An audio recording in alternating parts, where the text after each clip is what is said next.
Welcome to the world of Jones Knows. Today I'm going to show you how to do professional looking door jamb cuts in a couple easy steps. Today on Jones Knows. It's so beautiful, you and me, we meant to be. Hi, if you're new to the channel, my name is Tim. I'm a flooring and stair contractor. I've been doing this for over 20 years. As usual, helping me in the videos are my sons Tristan and Hunter. So today I want to talk about door jambs. When I go out to a job that I didn't install, one of the first things I like to take a look at are the door jambs. They give away whether a job was done by a professional or a novice. Everybody that isn't experienced usually struggles with the door jamb aspect of the installation. But it's not as difficult as it seems.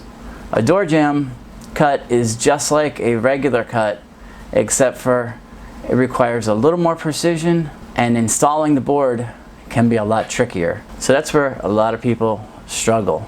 I like to think that getting the board in is actually harder than making the cut. So today I'm going to take you out to a couple different job sites where we've been installing some vinyl floor, and I'm going to show you a couple examples of door jambs and how they're installed. I'm going to try to simplify it and break it down with a few easy steps so you can get professional looking door jamb cuts in your home.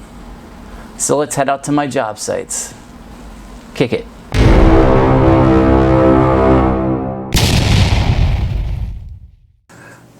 So first thing we're going to do is we're going to put this board in. Now we're not going to need to install it all the way because we're just temporarily putting this board in, and it's going to help us mark our door jamb cut. So first thing we want to do is mark where our board is going to hit the door jamb. So I'll put a couple marks on the board, one on each side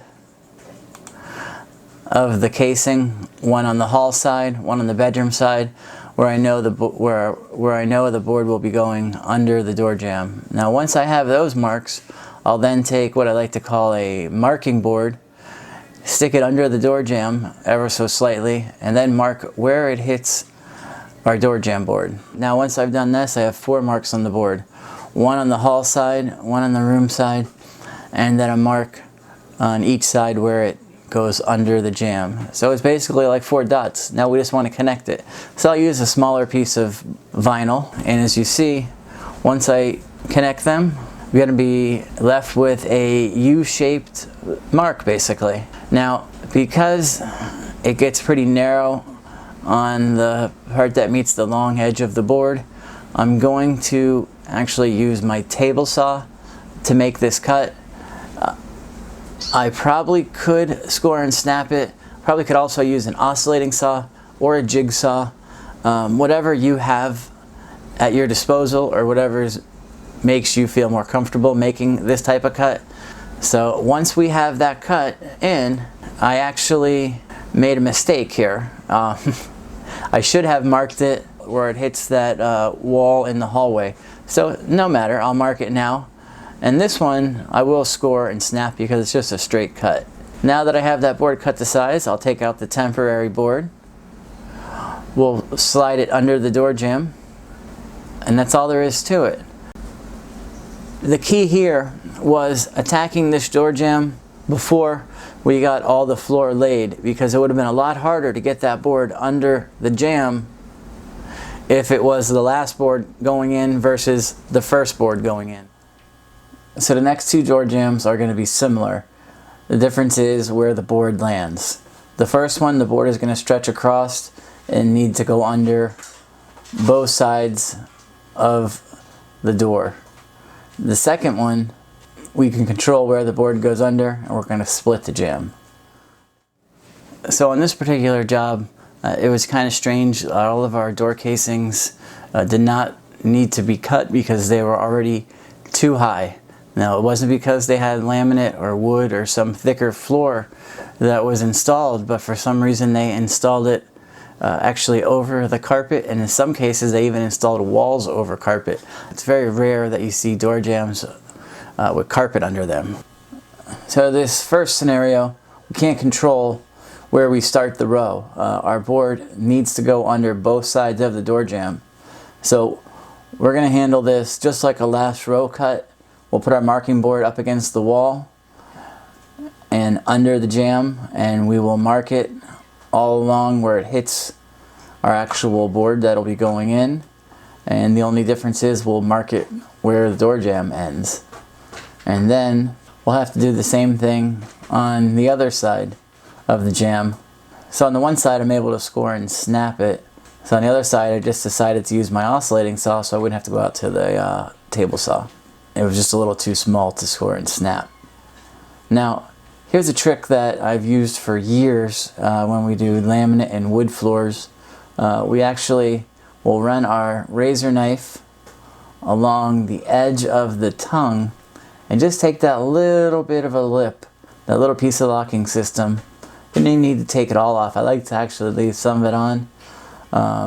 But by shaving that little bit of locking system off, when we go to put this board in, it'll go in a lot easier. Chances are, if I force this board in, that little bit of locking system is going to end up breaking off and getting stuck in the tongue anyways. So now once I got it cut off, you see both sides fit under the jamb, and I'm able to use a scrap piece of board and my mallet on the middle part, but the part along the wall wasn't a lot of support in the wall, so this little trick I like to do. I like to take a piece of scrap board, put it up against the wall, and use my pry bar up against that rather than pushing my pry bar and through the wall and end up breaking the wall. So on the one side I will pry. On the middle where I have an opening, I can use a scrap piece like a tapping block. And that's how we get that door jamb closed. Now in this next scenario, I can actually control where I want to put my starter board that hits the jamb. So I want to split this in half. Whenever you can split your jamb in half and do two separate boards, it makes life a lot easier. Now this is nice. Our door jambs weren't super high like on the ones with the carpet under them.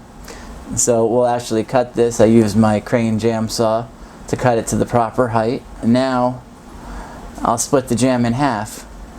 Same thing, marking board along the wall. Make like an L-shaped cut. Kind of angled it a little bit, got a little tighter. Wasn't exactly a straight cut, got a little tighter where it went under the jamb. I'll use a scrap board as a tapping block and put it under the one side. Now since I've split this in half, on the other side, this one is going to be a little more annoying, but a lot easier than I had to do this with one full board. I would basically be going under two jambs and around that wall. It would be like three different things I'd have to cut around. One side of the jamb, the second side of the jamb, and around that wall into the room. So by splitting it in half and separating it, the one side of the jamb goes in really easy. And now we'll deal with getting under the jamb and around this wall. So the same thing like we normally do, we put a board on top of the last row, use our marking board, mark it where it hits the wall, and basically what we're going to do is just cut this wall out. I do like to mark it where the jamb ends, of course, and because it's a small casing, we will kind of angle it in a little bit, not much, but we'll angle in a little bit where it hits the jamb. If you notice, I kind of went in just a little bit under the jamb, so it wasn't exactly a straight cut. And now the hard part is the most challenging in my opinion, getting this board installed. So what we'll do is we'll loose lay it and get it into place. The side that we can lift up, we can just lift it up and pull it in. Basically I can do the same thing on the far side. So now I just need to get that middle of the board connected, and again we'll use a scrap board behind the pry bar because we don't want to push it through the wall, and we will just work it from one side to the other and pry it in. Now the new core that we're installing here goes in pretty easy. A lot easier than the last floor, so I didn't need to cut the locking system off on this one. Now had I cut it off, it would have probably went in even easier, so that is always an option. So now that's how we dealt with two similar jambs. If you can split it into two pieces, I always suggest splitting it because it will make your life a lot easier versus trying to get one board under two sides. So I hope you found everything in this video useful and informative. If there's anything you'd like to see in a video, or if I didn't explain something enough for you, please drop me a line. I love ideas and there's no stupid questions. If you're new to the channel, check out some of our other content. We have lots of videos on how to install vinyl. We have vinyl reviews. We have flooring reviews.